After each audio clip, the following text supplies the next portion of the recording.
우리가 신앙생활을 하다 보면 우리를 박해하는 사람들을 만날 수 있습니다.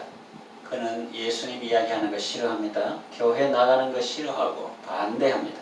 심지어는 우리가 그런 행동들을 못하도록 방해하고 대적합니다. 그럴 때 우리는 그들을 어떻게 대해야 합니까? 보통 사람들은 박해하는 사람들을 미워하고 저주할 것입니다. 그것이 인지상정 아니겠습니까? 유대인들은 어릴 때부터 그런 교육을 받아왔습니다. 마태복음 5장 43절에 보면 예수님의 산상보훈 중에 이런 말씀이 있습니다. 또 네 이웃을 사랑하고 네 원수를 미워하라 하였다는 것을 너희가 들었으나. 옛부터 들어온 말씀, 전통적으로 들려진 말씀은 뭐냐면은 네 이웃을 사랑하고 이건 해야 되는데 네 원수를 미워하라 하였다는 것을 너희가 들었으나. 유대인들은 그런 교육을 받아왔다는 거예요. 그래 조상들로부터 원수를 미워하라는 말을 들어봤습니다. 그런데 유대인들이 괜히 그 말을 한 것은 아닐 것입니다. 나름대로 구약 성경에 근거를 두고 그런 말을 했을 것입니다. 바로 이 말씀인데 레위기 19장 18절에 원수를 갚지 말며 동포를 원망하지 말며 내 이웃 사랑하기를 내 자신과 같이 하라 나는 여호와니라고 했습니다. 그런데 이 말씀을 자세히 보면 이웃을 사랑하라는 말씀은 나오는데 원수를 미워하라는 말씀은 없습니다. 원수를 갚지 말라는 말씀은 있지만 원수를 미워하라는 말은 없습니다. 원수를 미워하라는 것은 아마 유대인들이 험악한 세월을 보내면서 스스로 그런 의미를 덧붙인 것 같습니다. 나라가 망하고 이방 나라의 포로 생활하며 고달픈 삶을 살 때 자신들을 멸망시킨 사람들이 미웠을 것입니다. 시편 137편을 보면 그런 분위기를 느낄 수 있습니다. 우리가 바벨론의 여러 강변 거기에 앉아서 시온을 기억하며 울었도다.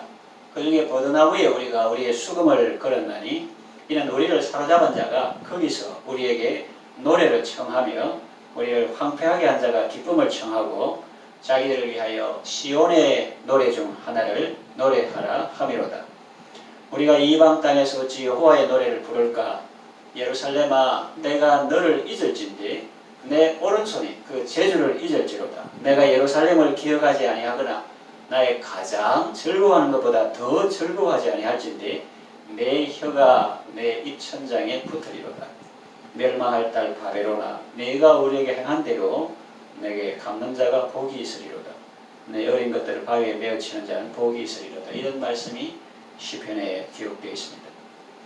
그래서 유대인들은 이웃을 사랑하고 아마 유대인이겠죠. 원수는 미워하는 삶을 살아왔던 것 같습니다. 그런데 예수님의 말씀은 달랐습니다.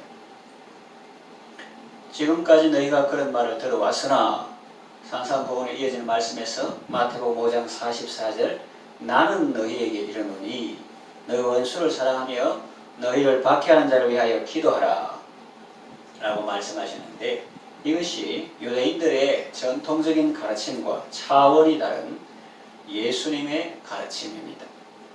예수님이 율법을 무시한 것이 아닙니다.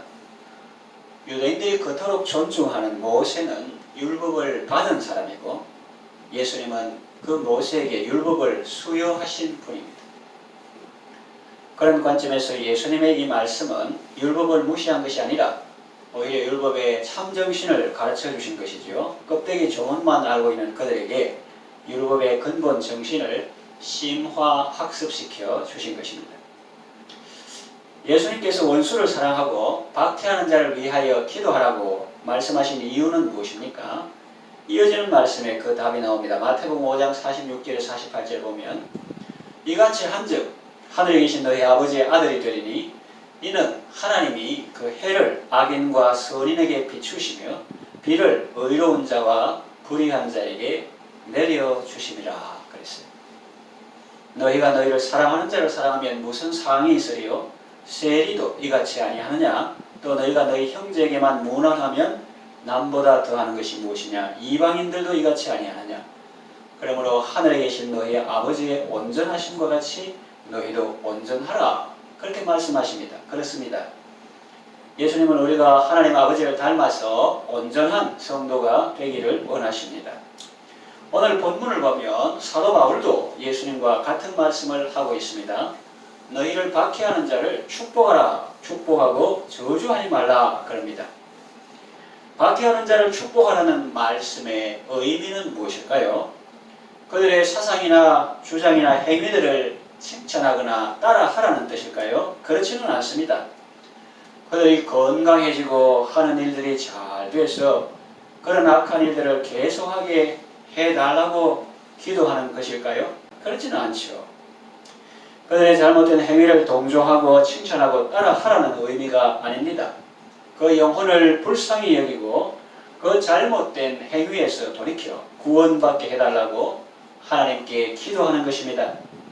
그가 지은 죄는 미워할지라도 죄를 지은 그 사람은 미워하지 말라는 것입니다.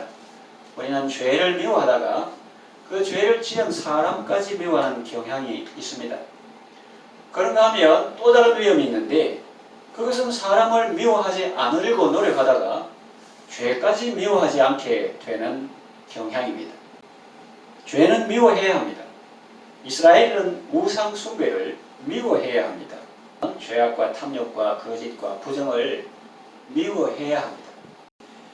하나님을 사랑하는 사람은 죄를 미워하게 되어 있습니다. 하나님을 사랑한다고 말하면서 죄를 사랑하는 사람은 거짓말하는 사람입니다. 하나님의 사랑은 불의를 기뻐하지 아니하며 진리와 함께 기뻐하기 때문입니다. 악을 미워하고 선에 속해야 합니다.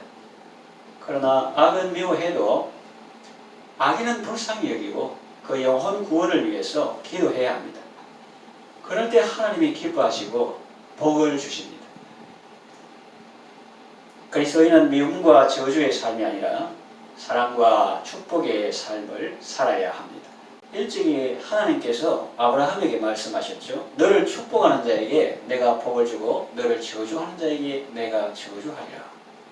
혹자는 이 말씀을 받을 때 한쪽으로 치우치게 받습니다. 자기중심적인 생각으로 받는다는 말입니다. 그는 이 말씀을 읽을 때 이런 생각을 합니다. 나는 아브라함이다. 그러니 당신들은 나를 축복해야 돼. 그래야 복을 받아. 만일 당신이 나를 저주하면 당신은 하나님께 저주를 받아. 이렇게 적용합니다. 그것을 자신에게 적용할 수도 있지만, 다시 말하면 내가 아브라함이다. 그렇게 적용할 수도 있지만 다른 사람에게도 적용할 수 있어야 합니다. 내만 아브라함이다. 목사만 아브라함이다가 아니라 여기 임근욱 집사님도 아브라함이고 김혜숙 집사님도 아브라함이고 구예지 청년도 아브라함이다. 길 가는 사람도 아브라함이다. 이렇게 적용할 수 있어야 됩니다. 그래서 상대방을 축복하면 하나님께서 내게 복을 주시고 상대방을 저주하면 내가 하나님께 저주를 받는다는 뜻으로 받을 수도 있어요. 거기까지는 미치지 못하고 성경 말씀을 아전인수격으로 내 밭에 물댄다 그랬는데 하여튼 자기에 유리하게 푼다 그런 한자성어입니다. 아전인수격으로 해석하고 상대방을 협박하는 용도로 쓰는 것은 옳지 않습니다. 박해할 자를 저주하지 말고 축복하라는 말씀은 정말로 하나님의 큰 사랑의 말씀입니다. 만일 내가 나를 박해하는 자를 저주하면 어떻게 될까요? 먼저 내가 상하게 됩니다. 나의 판단력이 마비됩니다. 남에게 수검정을 묻히는 사람은 자기 손이 먼저 시커매진다 그 말이 있잖아요. 자신이 먼저 저주를 받을 수 있다. 시편 109편 17편에서 18절 보니까 그대로 나와요. 그가 저주하기를 좋아하더니 그것이 자기에게 임하고 축복하기를 기뻐하지 아니하더니 복이 그를 멀리 떠났으며 또 저주하기를 옷 입듯 하더니 저주가 물같이 그의 몸속으로 들어가며 저주하기를 옷 입듯 밥 먹듯 하니까 저주가 물같이 그의 몸속으로 들어가며 기름같이 그의 뼈속으로 들어간나이다. 그랬습니다. 그러나 내가 축복하면 하나님이 역사하십니다. 엘리사는 자기를 죽이러 온 사람들을 전멸할 기회가 있었는데 왜? 눈을 두고 가지고 자기를 죽으러 왔다는데 인간들 가면서 나를 감히 죽이러 와? 그래 할 수도 있는데 눈을 이렇게 해가지고 사마리아에 인도에 있습니다. 아주 중앙 수도입니다. 거기서 눈을 뜨게 하옵소서 하니까 드디어 눈을 뜨는데 여기 어디고 가니까 이스라엘의 수도입니다. 왕이 좋다고 이 사람이 당신을 암살하려고 왔으니까 이제 이 사람을 전멸시킬까요? 그러지 마세요. 우리가 칼과 활로 사로잡은들 어떻게 그래 하겠습니까? 떡 주세요. 물 주세요. 잘 대접하세요. 그냥 가게 하세요. 그랬습니다. 그랬더니 아람 군대가 다시는 쳐들어오지 못했습니다. 또 인도의 성자라고 불리는 선다심은 자신을 박해하는 사람들을 위해서 기도했습니다. 하나님께서 복을 주시고 전도에 많은 열매를 맺게 하셨습니다. 우리가 축복하는 삶을 살면 우리의 몸도 건강해지고 마음도 건강해집니다. 자문의 성읍은 정직한 자의 축원을 인하여 진흥한다고 했으니 성도가 축복하면 그 지역도 복을 받습니다. 상대방을 진심으로 사랑하고 축복하면 전도도 잘 됩니다. 하나님은 원수 갚는 것이 내게 있으니 내가 갚으리라고 말씀하셨습니다. 우리는 원수가 추리면 먹이고 목마르면 마시게 하는 사랑의 삶을 살아야 합니다. 하나님은 우리가 악에게 지지 않고 선으로 악을 이기는 삶을 살기를 원하십니다. 말씀을 정리하며 마치겠습니다. 하나님의 은혜로 구원받은 성도의 삶은 축복하는 삶입니다. 먼저 자신에게 은혜를 베푼 사람들에게 축복하십시오. 그러나 거기서 멈추지 말고 나아가 여러분을 박해하는 자를 위해서도 축복하십시오. 그것이 사도 바울을 통해서 우리에게 명하신 말씀이요 또 예수님께서 친히 말씀입니다. 하나님은 우리에게 박해하는 자를 축복하라고 말씀하십니다. 이 크고 놀라운 사랑의 명령에 순종함으로 하나님의 뜻을 이루는 삶을 살아가시길 바랍니다.